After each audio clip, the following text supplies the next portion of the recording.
Today on Sewing Saturdays we're talking about shawls, wraps, and scarves. We're going to start with, it's kind of a wrap, it's a kimono wrap is what it is. And it's fairly simple to make. You can make it with pretty much any fabric your little heart desires. Chiffon is lovely, satins would be great as well. You need, for measurements, all you want to do is this. You want to make sure that the fabric itself is wide enough to go from wrist to wrist. So just measure that on yourself. Most fabrics these days do come in 60 inches or 150 centimeters wide, so you probably will have to cut something off the edges to make it your size. If it's too long, it's going to end up dropping off the ends of your fingers and just get in your way.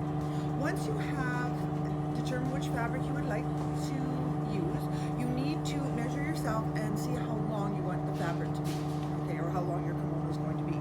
So just put the tape measure up on your shoulder, drop it down to wherever you want your kimono to be.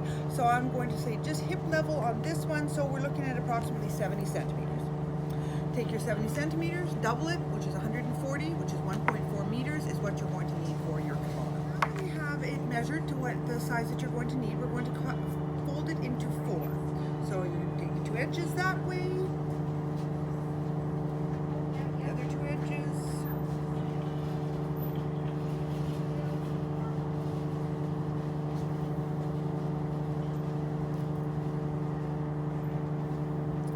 that way we're going to find the exact center. We're going to put a little pin in the exact center, like so we know where to stop with the tear. And then we're going to take one of the folds, not both of them. We just want to take one fold, put a little snip in there, and we're just going to rip it right up to our center mark.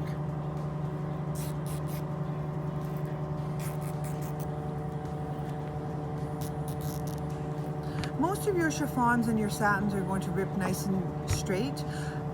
If you're not sure, just give it a little rip on the edge to make sure that it's going to rip straight to begin with. But generally speaking, 99 times out of 100, you're going to get a nice, perfect, even rip. And so now what you have is a piece of fabric that has ripped down the center, and that's basically what you're going to use for your wrap.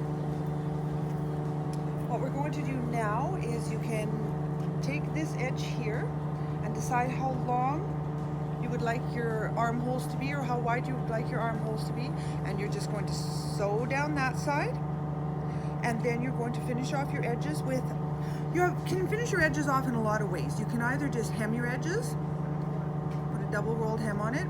If you have a serger, you can just serge the edges. You can put a rolled hem on it, which would look lovely on your serging machine. You could put just a ribbon on the edge of it if you like, or any sort of trim. You could also trim it with a bias tape. So any way that you would like to finish off the edge of your shawl would look fabulous. Okay, on the edge of this one, what we're going to do is I'm going to put a bias tape around the edge of this kimono, and I'm using a very narrow edge, the 1/4 inch bias tape.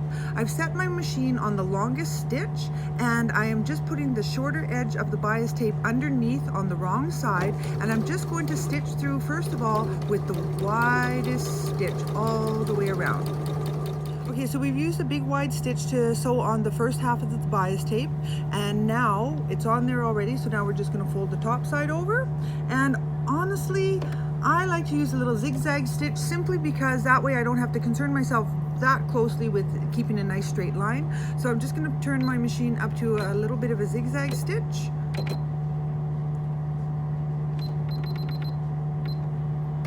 And I'm just going to stitch very, very close to the edge.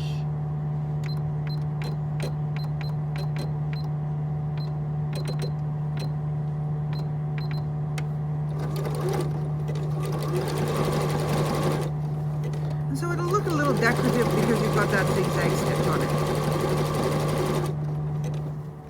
Okay, so what we did is, because we didn't have a serger and not everybody has a serger, a great way to do the edge is when you go to do the armholes, take the full length, hem the full length. I just doubled it over and did a narrow hem on it, and then I sewed the 2 pieces together then. So now you have a really nice finish on it. You're not going to have any running, you're not going to have any raw edges. You have a nice seam that's already been hemmed, and then the 2 pieces are just sewn together like that. And then once we were finished, Then we just went around and we just did the final bottom hem on it. So you have your bias tape on the edge, you have a hem on the bottom, and we'll tie it up and put it on a mannequin and show you how beautiful it's going to end up being.